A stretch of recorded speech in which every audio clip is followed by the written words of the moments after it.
Are you ready to connect with nature in a whole new way? Welcome to The Green Scene, your guide to a greener, healthier world. Join Green Corridors Andiswet Lamini, Duncan Pritchard and Charlene Versveld to explore the wonders of nature and find out how we can live more sustainably and take small actions at home and work to make a big impact. Hello and welcome back everyone to The Green Scene. This is a podcast that aims to create a greener and healthier world for all to thrive in. Today we'll be talking about the critters and all the lovely creatures that you can find in your backyard, underneath your pillowcase, and don't even understand what it is and makes you want to scream. I am very lucky to be joined again by Charlene and Duncan. Hello, team. Hello. How are you doing, Susan? Good to be back. Well, we've got a lot to cover today. What I'd really like to get an input from you guys is what is happening? It seems like it's a whole nature zoo happening in a person's garden, the person's house. What is happening with that invasion that makes you want to scream, the cockroach, that little animal, the gecko that crawls on the wall and everyone screams, and what are the dangers of it? How do they impact our lives and how do we impact their lives in those ecosystems? Maybe let's hear from you, Duncan. Yeah, well, I think one of the nuances and special things about Durban is, because it is such a green city, we've got so much open space and we've got this fairly rapid urbanization. So we're actually moving into nature space. So we see these things in our garden. And I think we should, if you just sit back and you go and ask somebody who lives in a high rise in New York, how much would you pay to come and see a monkey foraging around in Africa or see a group of banded mongoose running through your garden? For a lot of people, that's like something they pay good money for. So I think we should see a lot of these things as a privilege to have. And a lot of the things that we consider pests, I disagree that they're pests. You mentioned geckos, for example. Take all the geckos out of your house and I guarantee you're going to have a whole lot more mosquitoes. Oh, definitely. People are terrified of bats sleeping in their roof.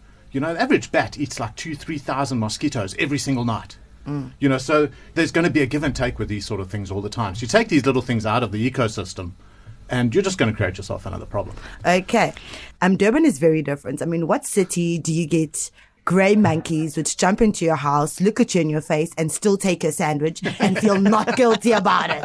Please tell me about those monkeys and what purpose are they playing besides stealing our food when the windows are open? As I said, part of the beauty of Durban is that because of our incredible biodiversity and the vegetation and all that kind of stuff, it attracts a certain kind of creature or a critter or a creepy crawly, as you like to call them, and we know how much you love them.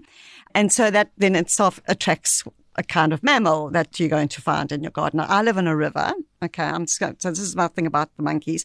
But I live in a river and there are monkeys that live across the way from me. You live in the bush? Basically. I live in the bush in Durban. I'm surrounded by massive trees and plants and that kind of stuff and on a river. And the monkeys don't come into my home because they're foraging in a space that they're comfortable with. But other people have monkeys coming in and out of their houses because I believe that monkeys have paths, ancestral paths that they've been walking on for centuries. So they go through the same path. So when we lived down in more towards the city, we had monkeys that came through every single day at 11 o'clock and they would come through our property and the neighbors then cut down the pawpaw tree and the monkeys started coming in the house. So the less we interact with the monkeys, I suppose, the better it is. Yeah. And I think I personally quite enjoy watching them and things. But for some people, they are a problem and their populations are getting bigger. But this is a classic example of where we don't protect ecosystems, we get unforeseen circumstances. The monkeys is a classic problem. We've cut down forests. We've moved into our forested areas. And this is where crowned eagles would normally breed. So crowned eagles would take care of... When you say cut down forest, that's building Belito, Shlanga Rocks, your Glenwoods. All over where we've encroached on nature. So monkey's biggest predator would be a crowned eagle. I don't know the exact figure, but I'd guess a breeding pair of crowned eagles would probably be able to take out, a couple of monkeys every week. So you think of how that manages the troops of monkeys. But now in Durban, where you'd probably 50, 100 years ago, you might have had hundreds of breeding crowned eagles. There's probably only a handful of them. So the moment we start breaking down these ecosystems and not understanding the role that each individual thing plays, you just start creating new, bigger problems. Charlene, you spoke about living in the river, so I'm guessing In the close river. to a river in the bush. I mean, how do you see the interaction of the flying creatures to the ground creatures to those creatures which are living in between the bushes? How do you interact with that as a human? Let's look at that, Living on a river, it's an incredible ecosystem, just looking at it. I mean, we're based in Westville. There are lots of rivers in Westville. But as Duncan says, we have monkeys, we have the crowned eagles, which look after the monkeys in that area. Loads and loads of different kinds of dwarf chameleons and spiders and snakes and bats. So when I lived more towards central Durban, we had a massive problem with mosquitoes. I live on a river now. I don't have a problem with mosquitoes because we've got bats. So every night before we go to sleep, we see a sort of dusky sort of time, we see hundreds of bats flying around. Chapsing, how many? 2,000 mosquitoes or something in it. We see little duiker. We've got 2 bush pigs at the moment roaming around the area. We see water monitors. Actually saw a water mongoose fairly recently, which is quite a fun. So when you start to see that stuff living in your back garden, you start to understand that everything kind of relies on everything else, except cockroaches. I still don't know why we have cockroaches. Okay. I still have no clue why we have cockroaches. No, that's it. That is a joke. No, I also still don't know why we have cockroaches. I don't know what their purpose is, other than to, like Parktown prawns, make you chill and scream. And they chow and stuff. Yeah. Yeah, they chow on the stuff that you haven't cleaned. Yeah. Means your house is dirty.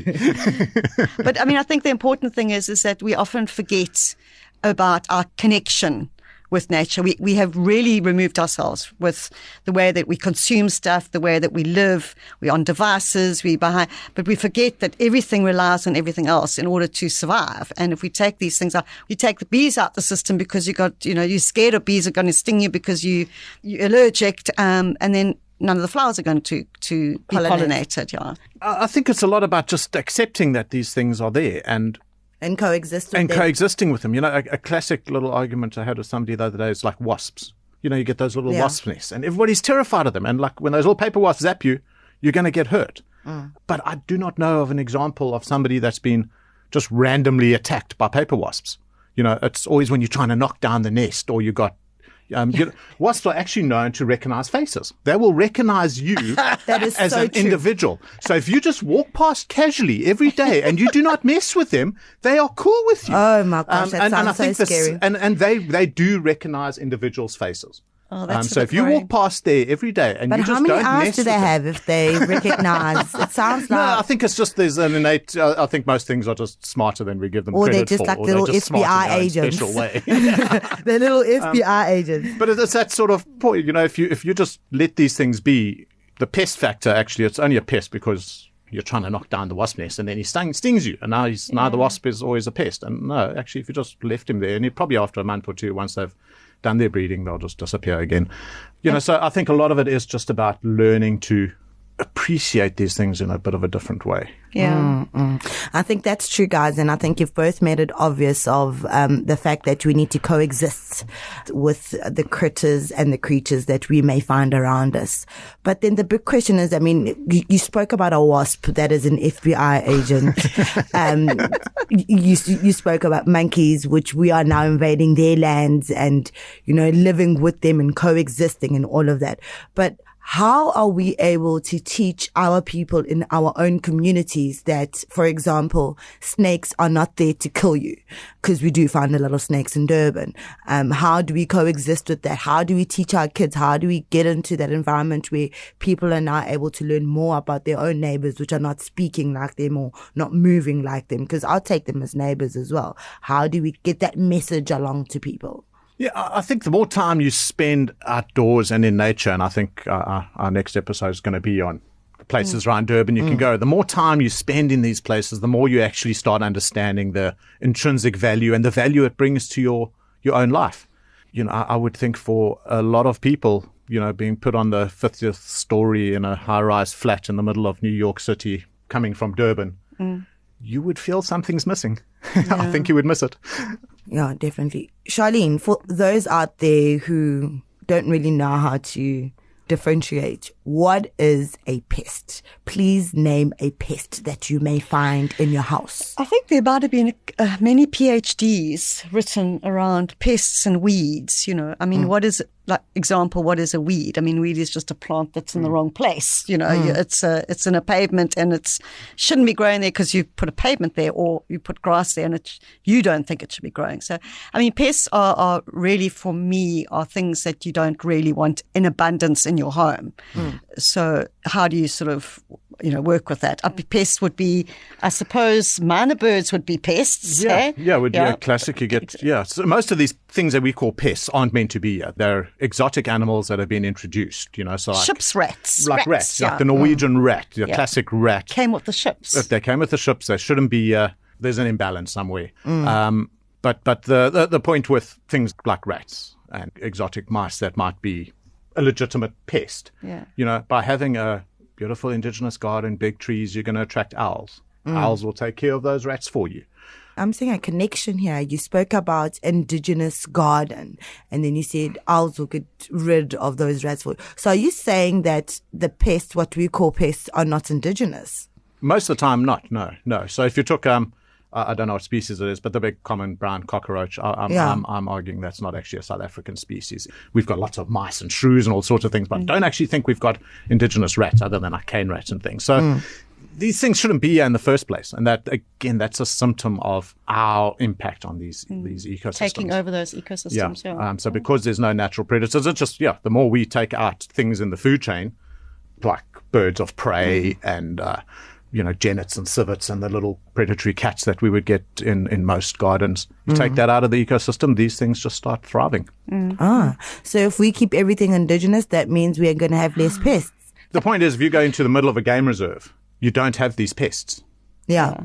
Because you've got a balanced ecosystem, you've got predators and things that would take care of that. So, so the more we can keep our environment thriving and natural, and the less of these problems we have. And that's to benefit to us. So continuing on the subject of indigenous, what is indigenous to Durban when we look at the critters and creatures? What can you find? What is common that you would see in Durban? We've got beautiful mangroves here in Durban, probably some of the southernmost mangroves on the planet, possibly.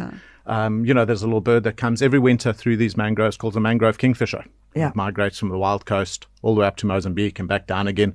I'm not sure, but there's probably not more than a couple of hundred of them in South Africa. And the crabs and the mangroves? And the crabs and mangroves. I mean, so there's so many. You could go on forever. But, you can go down to Blue Lagoon and see flocks of great white pelicans. In mass. You go up to the more hilly areas like Kloof up where you are, there's crowned eagles and these phenomenal birds of prey. There's duikers. There's duikers. And porcupines. Porcupines. Guaranteed in your gardens you've got little jennets and things in the trees that you just never even see. So there's a phenomenal amount of wildlife that's living around us that we probably don't even appreciate and know that it exists. We have a camera on, it's really for to check the animals out, and so we've seen these wild pigs around our area, and it's great because there was only one and now there are two. So it's quite exciting to see the kind of systems kind of starting to grow within our area. And there's bunches of things. I mean, there's a little millipede that, up in Kloof Nature Reserve, that Kranskloof, that only occurs there.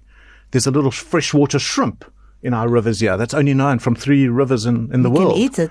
I don't think so. No, they're tiny. There's a range there's a couple of frogs. I think there's one, I think it's Pickerson's reed frog. What's that reed frog? That's only, it's 3 or 4 wetlands in the whole planet where these things occur. Should we be scared of Absolutely not. No. These critters, are any of them poisonous? No frogs or toads in South Africa are dangerous. None of them? None of them, no. Oh, really? And the chances of the snakes being poisonous and venomous. Venomous. Yeah, snakes is a risk. I mean, that's, nobody wants a Mozambique spitting cobra under their child's bed or something. And there's really good people around Durban who you can pick up a phone and they will be there in 20 minutes to take it away from you. But also get to know these animals, because of all the snakes we've got in Durban, there's probably only like 2 or 3 that are going to come into your home that might be dangerous, that might come into your home, and know what they are. And you recognize them, you're familiar, okay, we stay away, we make a phone call, somebody will come and take it away for you within half an hour. And there's lots of really good people around. If you just Google snake catcher Durban, I'm sure you'll probably find a list of a whole bunch of people who'd come and do it. But guys like Nick Evans, yeah. really passionate people will be there, take it away, release it away from your home. But again, 80% of these things that you're going to see in your house are actually quite harmless.